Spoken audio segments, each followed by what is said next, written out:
My dear students, कैसे हैं आप सब लोग। आई होप कि सब लोग अच्छे होंगे। तो मैं ये बता दूं कि अ, अपने पिछले वीडियो में हमने द साउंड ऑफ म्यूजिक का फर्स्ट पार्ट कंप्लीट कर लिया है। And now in this video I will complete the second part which is the shehnai of Bismillah Khan. Okay, तो चलिए फर्स्ट पैराग्राफ स्टार्ट करते हैं। ओके, पहले मैं इसे पढ़ती हूँ फिर मैं इसका मतलब बताती हूँ।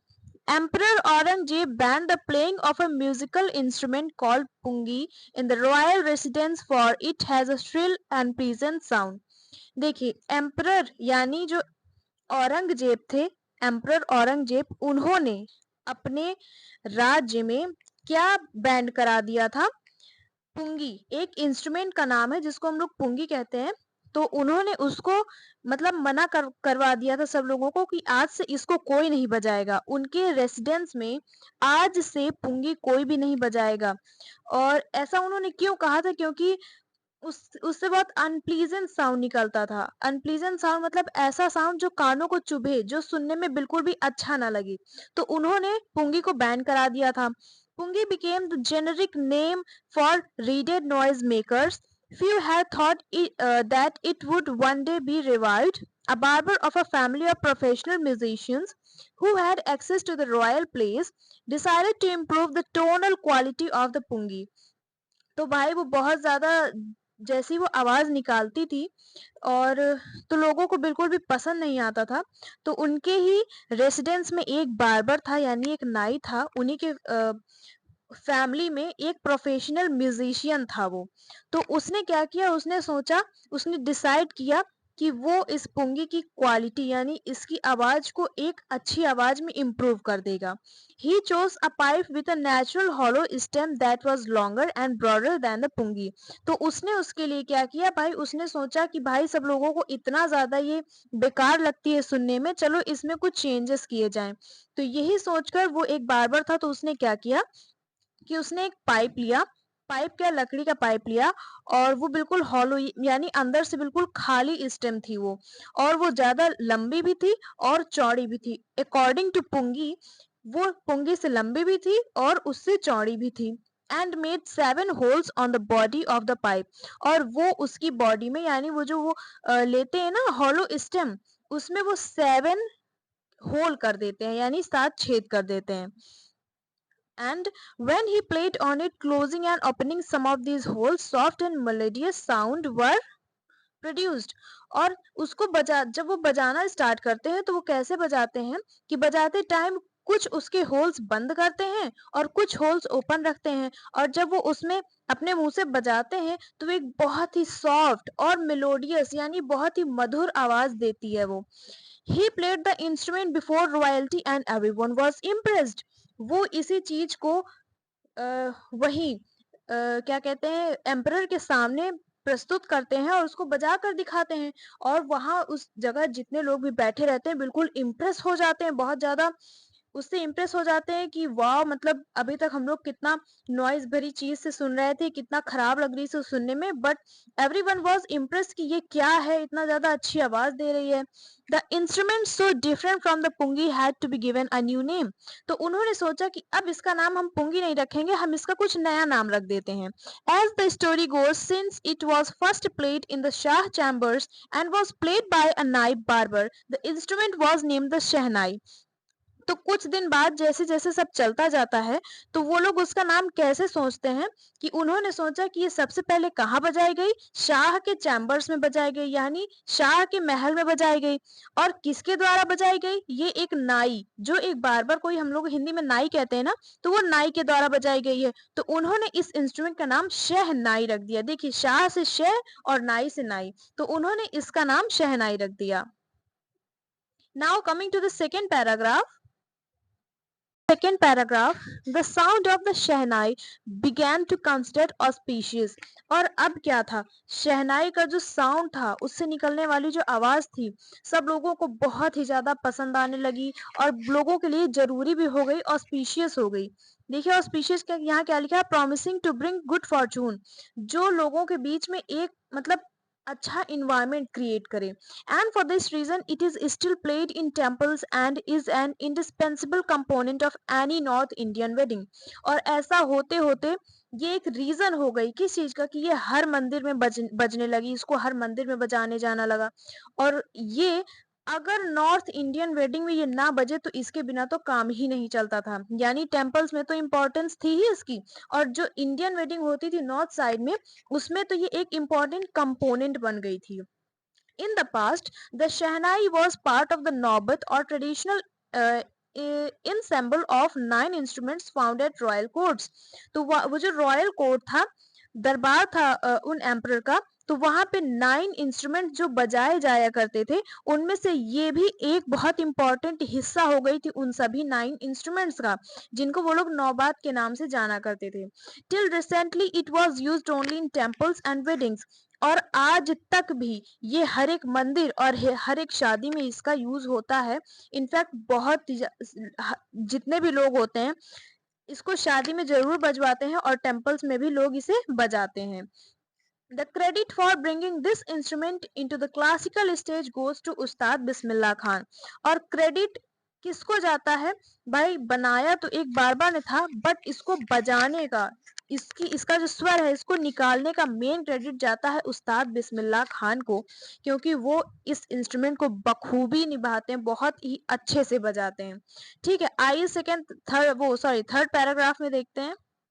अब देखिए थर्ड पैराग्राफ कहा जा रहा है, बिस्मिल्लाह खान के बारे में बता रहे हैं कि जब वो 5 साल के थे तो वो गिल्ली डंडा खेल रहे थे, खेला करते थे एक तालाब के बगल में, जो कि कहाँ था? बिहार। बिहार के दुमराव से थे वो, और गिल्ली डंडा खेला करते थे 5 साल की एज में। He would regularly go to the nearby Bihari temple to sing a Bhojpuri chaita. तो वो रोज रोज कहाँ जाया करते थे? बिहार जी मंदिर था उसी दुमराव गांव में बिहार जी का मंदिर था एक, तो वहां पे भोजपुरी चैता गाने जाया करते थे। चैता जो है होता है ये क्या कहते हैं, म्यूजिक होता है एक टाइप का, गाने होते हैं। और फिर क्या होता है? At the end of the which he would earn a big laddu weighing 1.25 kg। और इस पर उन्हें इनाम क्या मिला करता था? इनाम में मिलता था उन्हें एक बड़ा सा लड्डू जिसका जो वेट होता था वो 1.25 kg होता था। A prize given by the local Maharaja. वहां के जो महाराजा होते थे ना वो बिस्मिल्लाह खान को एज अ प्राइज एक बड़ा सा लड्डू जो 1.25 kg का था उसे दिया करते थे। This happen 80 years ago। ये 80 साल पहले होता था। And the little boy has travelled for the earn the highest civilian award in India, the Bharat Ratna. और 80 साल पहले की तो ये बात है, लेकिन आज क्या है, यही छोटा बच्चा बड़ा होकर हाईएस्ट सिविलियन अवार्ड अर्न किया है इसने, जिसको कहा जाता है भारत रत्न। यानी पहले तो वो इस तरह क्या कहते हैं, उनको क्या प्राइज मिला करते थे? लड्डू मिला करते थे। लेकिन इतना इंटरेस्ट होने के बावजूद जब वो आगे बढ़ते गए तो उन्होंने क्या अर्न किया? एक सिविलियन अवार्ड उन्होंने पा लिया, जिसको भारत रत्न कहते हैं। देखिए फोर्थ पैराग्राफ में क्या है? Okay, see in fourth paragraph, born on 21 March 1916, Bismillah belongs to a well-known family of musicians from Bihar। Bismillah Khan का जन्म कब हुआ था? 21 मार्च 1916 में हुआ था, और ये एक म्यूजिशियंस की फैमिली से बिलोंग करते थे, बिहार की। ठीक है, यानी बिहार से थे ये, और एक अच्छी खासी म्यूजिशियंस की फैमिली से बिलोंग करते थे। His grandfather Rasool Bakhsh Khan was the shehnai nawaz of the Bhojpur king's court. इनके जो ग्रैंडफादर थे यानी जो दादा थे, रसूल बख्श खान जिनका नाम था, ये एक शहनाई नवाज थे। कहाँ के? भोजपुर किंग्स के कोर्ट के। उनके जो पापा थे यानी इनके ग्रैंडफादर के जो फादर थे, पैगंबर बख्श, और उनके भी जो एंसेस्टर्स, उनके भी जो पुराने लोग थे यानी उनके भी तो एंसेस्टर्स थे, वो भी बहुत बड़े ग्रेट शहनाई प्लेयर्स थे, यानी बहुत अच्छे थे शहनाई बजाने में। Okay, in fifth paragraph, okay, come to the fifth paragraph, that is, the young boy took to music early in life. At the age of 3, when his mother took him to his maternal uncle house in Banaras, now Varanasi, Bismillah was fascinated watching his uncles practice to Shehnai. Soon Bismillah started accompanying his uncle Ali Bux to the Vishnu temple of Banaras, where Bux was employed to play the Shehnai. Ali Bux would play the Shehnai and Bismillah would sit captivated for hours on end. Slowly, He started getting lessons in playing the instrument and would sit practicing throughout the day. For years to come, the temple of Balaji and Mangala Maya and the banks of the Ganga became the young apprentice's favorite haunts where he could practice in solitude. The following the flowing waters of the Ganga inspired him to improvise and invent ragas that were earlier considered to be beyond the range of the shehnai. Okay, देखिए इस paragraph में क्या कहा जा रहा है कि जो बिस्मिल्लाह खान अ, ने अपनी ट्रेनिंग स्टार्ट कर दी थी म्यूज़िक के लिए।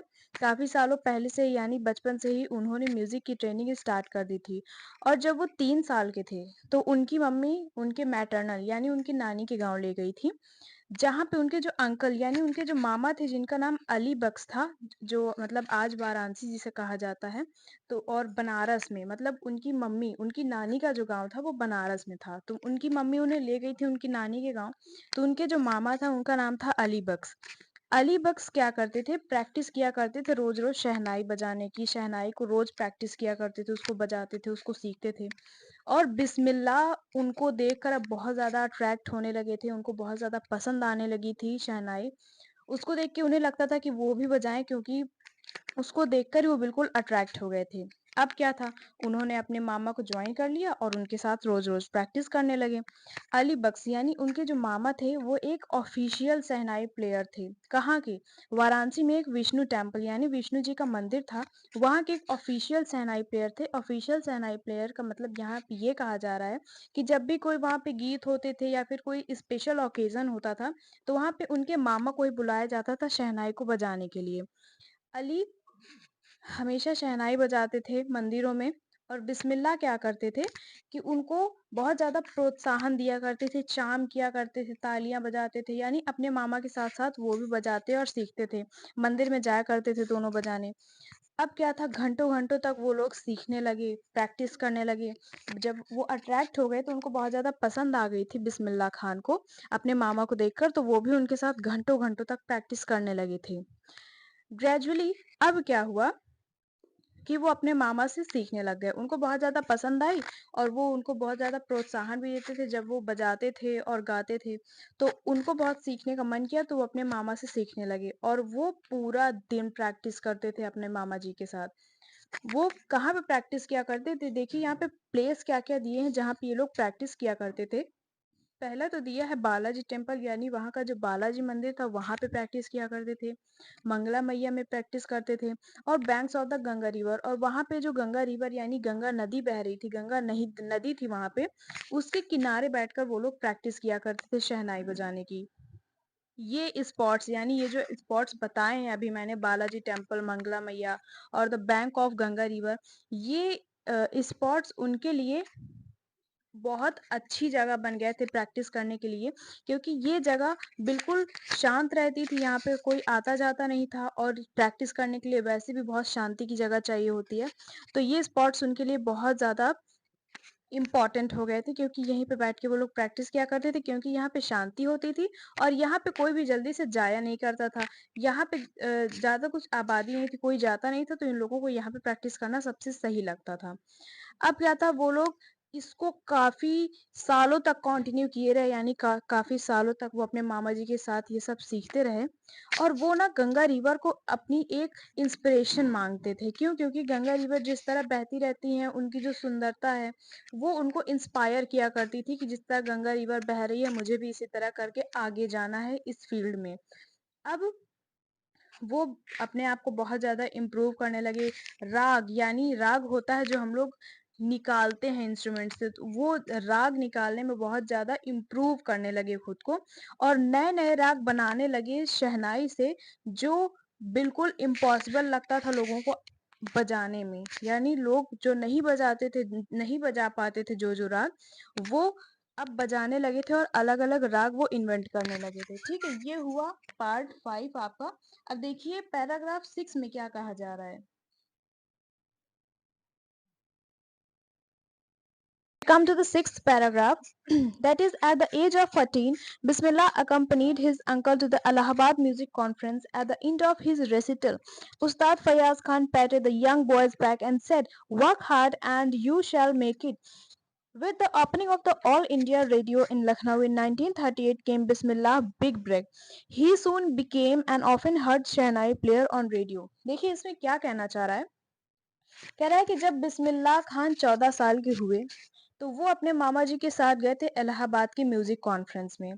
और जब उन्होंने वहां पे परफॉर्म किया, अपने मामा जी के साथ परफॉर्मेंस दी, तो वहाँ के जो एक्सपर्ट यानी हिंदुस्तानी म्यूजिक एक्सपर्ट थे, हिंदुस्तान के थे, वहाँ के जो म्यूजिक एक्सपर्ट थे जिनका नाम उस्ताद फैयाज खान थे, उन्होंने उस बच्चे को बहुत ज़्यादा अप्रिशिएट किया, बहुत ज़्यादा उनकी तारीफ की और उनकी पीठ थपथपाई और बहुत उनको मोटिवेशन दिया कि तुम वर्क हार्ड कर सकते हो, हार्ड वर्क करो, तुम एक दिन बहुत आगे जाओगे।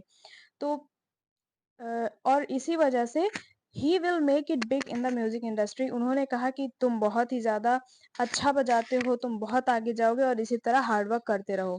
अब जब लखनऊ में 1938 में ऑल इंडिया रेडियो सर्विस खुल गई थी, यानी सर्विस प्रोवाइड की गई थी जो कि ऑल इंडिया रेडियो थी, लखनऊ में 1938 पे ओपन हुई थी। तो ये बिस्मिल्लाह खान के लिए बड़ा चांस था जिसमें जाकर वो अपनी स्किल्स को प्रूव कर सकते थे, यानी और ज़्यादा सीख सकते थे। तो अब क्या था, वो उनका जो म्यूजिक था, उनकी शहनाई का जो म्यूजिक था, दुनिया के हर एक रेडियो में बजने लगा, जिसकी वजह से उनको और ज़्यादा चांसेस मिलने लगे परफॉर्म करने के लिए। और अब वो परफॉर्म करते थे तो उनकी सारी परफॉर्मेंस रेडियो में भी सुनाई जाने लगी।